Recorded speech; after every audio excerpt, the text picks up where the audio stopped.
Assalamualaikum warahmatullahi wabarakatuh.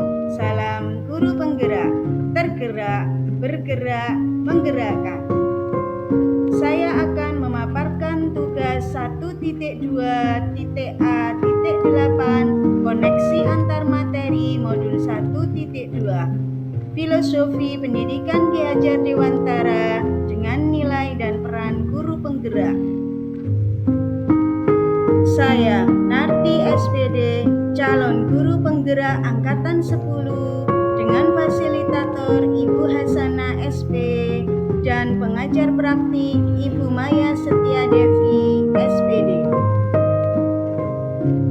Setelah saya menjalani pembelajaran modul 1.1 hingga modul 1.2, berikut adalah hal yang menjadi pembelajaran bagi saya dapat saya ceritakan dalam model refleksi 4P.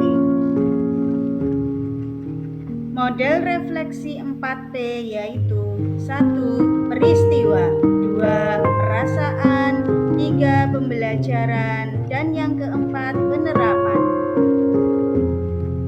Model refleksi yang pertama adalah peristiwa. Momen yang paling penting dan mencerahkan bagi saya dalam proses pembelajaran modul 1.1 hingga modul 1.2 adalah modul 1.1 saya telah mempelajari tentang filosofi pendidikan Ki Hajar Dewantara, yaitu mengenal kodrat zaman serta konsep berhamba pada anak. Sedangkan di modul 1.2 saya mempelajari teori pilihan, nilai, dan peran yang harus dimiliki guru penggerak dan mengenal diri melalui trapesium usia. Momen yang paling menantang bagi saya dalam proses pembelajaran modul 1.1 hingga modul 1.2 adalah 1. Melaksanakan aksi nyata di modul 1.1 dan 1.2. 2. Mengelola waktu dengan baik agar dapat mengerjakan tugas di LMS lebih awal dan tidak melebihi due date. Kaitan antara modul 1.1 dan 1.2 yang saya pahami adalah ada 2 poin yang berkaitan. Yang pertama, pada modul 1.1 menjelaskan konsep berhamba pada murid. Artinya, pendidikan dan pembelajaran harus berorientasi pada murid. Hal ini berkaitan dengan nilai guru penggerak yang ada pada modul 1.2, yaitu nilai berpihak pada murid.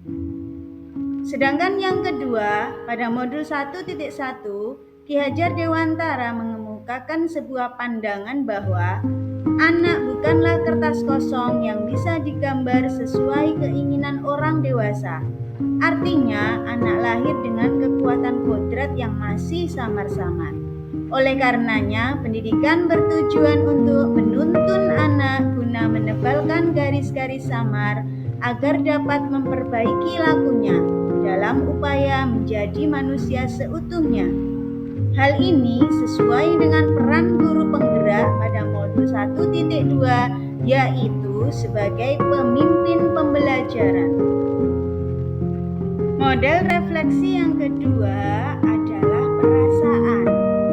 Saat momen itu terjadi, saya merasa bagaikan mendengar bunyi alarm. Saat tertidur pulas dan saya langsung tersentak dan terbangun. Saat itu saya sadar bahwa jati diri seorang pendidik adalah sebagai pembelajar sepanjang hayat, bukan hanya belajar untuk mengembangkan potensi diri, tetapi juga belajar menjadi penuntun yang baik bagi murid untuk menebalkan garis samar-samar pada anak agar menjadi manusia seutuhnya. Selain itu muncul perasaan bersalah karena sebagai seorang guru, ternyata saya belum memahami konsep pembelajaran yang tepat untuk anak didik saya.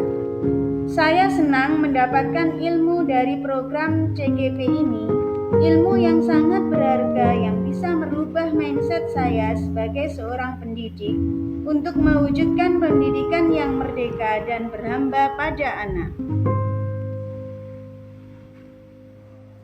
Model refleksi yang ketiga yaitu pembelajaran. Sebelum momen itu terjadi, saya berpikir bahwa saya hanya seorang guru dengan tujuan mentransfer ilmu yang berorientasi pada teacher center.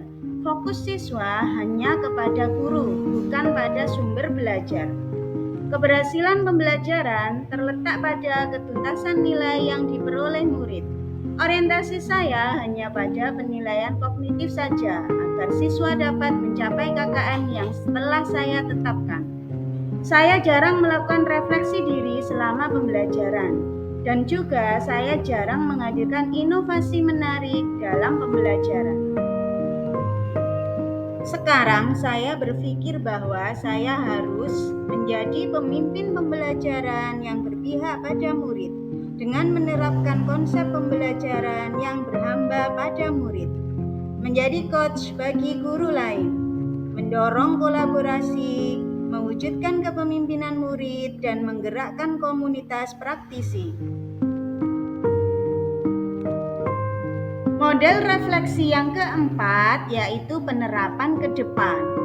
Pengembangan diri yang akan saya lakukan untuk menguatkan nilai dan peran saya sebagai guru penggerak adalah menerapkan pembelajaran yang berpihak pada anak dengan memperhatikan kelebihan dan kekurangan mereka, merancang dan melaksanakan pembelajaran inovatif menggunakan metode dan media yang menyenangkan sehingga tercipta merdeka belajar.